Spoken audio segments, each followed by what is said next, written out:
Does Donald Trump live by Showbiz principles? Let's apply them and see what the outcome might be. Nigel Cecil, calling things out.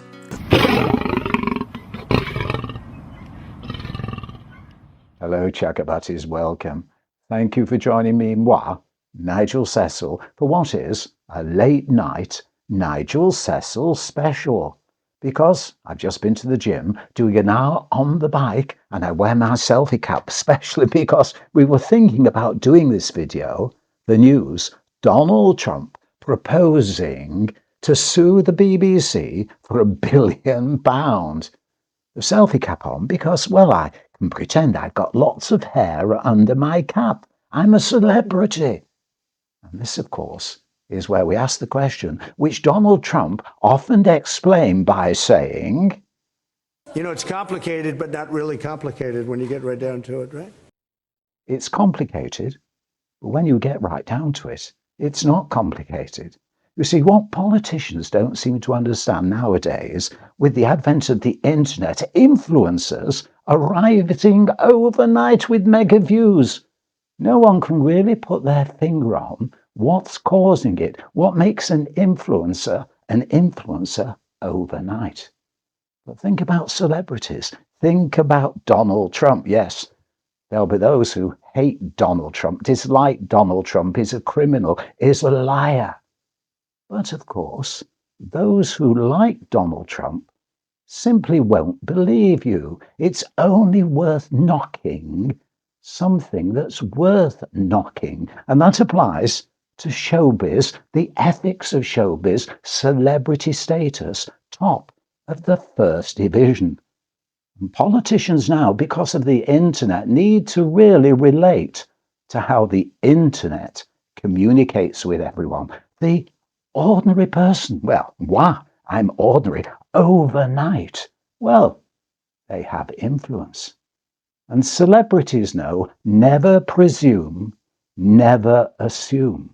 But of course, you have to have a belief in yourself. So believe it or not, Donald Trump, as a celebrity, puts themselves first. Not because they are first, it's because they have a belief that they are, well, the savior of the world. But then they never presume, they never assume, they put their, well, electors, but as a celebrity, your fans first. Everything you do has to relate to your fans. And a celebrity stays a celebrity because they always develop. They are creative. They are aware of what their fans expect. Never presume, never assume, but prepare and anticipate. Look at David Bowie. David Bowie, always developing, always creating, taking fans with them. They keep the old fans. They attract the new fans because they're doing something different. Never presume, never assume. So what's Donald Trump up to now? Suing the BBC for £1 billion? Well, of course, they're a celebrity. They're a celebrity. You're not going to sue somebody for £100, £1,000, £1 million. You're a celebrity, top of the first division, a politician. Now, politicians aren't normal. No real person wants to be a politician and take all the stick they're getting on the internet. And equally, it applies to Donald Trump. No real people, often they dream of being a celebrity and then it suddenly happens. But they're all different. Politicians are not ordinary. Celebrities are not ordinary.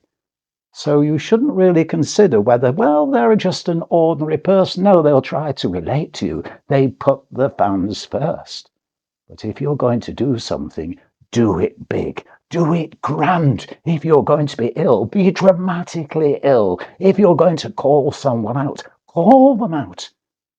You can call Donald Trump as much as you want, but you'll only encourage more fans to support them. So this £1 billion, of course it's headline news. You need to sue someone for £1 billion because it's headline news. A couple of million, who cares? But if you apply celebrity ideas, the concept of showbiz, to what Donald Trump's done, do the politicians anticipate what's going to happen. Because I may be totally wrong, but thinking showbiz, Donald Trump is no interest in suing the BBC for £1 billion. That's the news headlines. No, what they want from the BBC is an apology, an admission that what they have done is wrong. And the chances are, well, they'll settle for, if the BBC say, come on, we'll apologise in full, a couple of million quid. And Donald, well, they are aware of their fans. Who funds the BBC in the United Kingdom? Those, many of them, who support Donald Trump. So he doesn't want to take money off them because at the end of the day, it's going to come from their pocket. Think showbiz. Put the fans first, your electors first. What, for a couple of million quid? Thank you very much. And then you say, we're only taking the £2 million on the basis that in America, £1 million goes to a veteran charity to support veterans, because without veterans, we wouldn't be able to make America great again. And in the United Kingdom, the other £1 million is going to a veterans association in the United Kingdom. And of course, everyone will say, other than those that don't support Donald Trump, what a wonderful idea. Taking an apology and giving the money to those who make our nations great again. Now, there you go. It's just a thought. Never presume, never assume. Plan, prepare, anticipate, and put your fans first. Donald Trump, a showbiz celebrity who believes in themselves, and a politician knowing that, who puts their fans, their electors, first. As always, do let moi know what you think via our usual email address. Until the next time, we may just have another Nigel Cecil special. But don't fall into the trap of believing your own publicity. Is that correct, Hillary? Donald Trump, applying showbiz principles. A showbiz celebrity first, or a politician first, or a combination of both?